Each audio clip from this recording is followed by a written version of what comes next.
Siap untuk sensasi slime yang menyegarkan? Kita buat slime watermelon splash. Lihat, ini dia potongan semangka clay super lucu. Pertama kita keluarkan buah semangka utama. Bentuk segitiga ini bikin gemas. Kita letakkan di atas dasar slime jernih kita.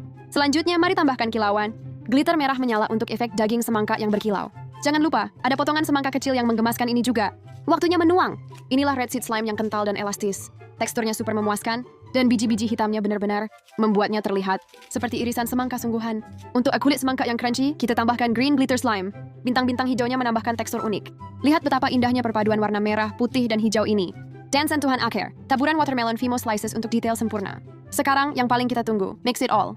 Dengarkan suara crunchnya, ini sungguh terapi. Watermelon splash slime sudah siap. Lembut, kenyal, dan beraroma musim panas.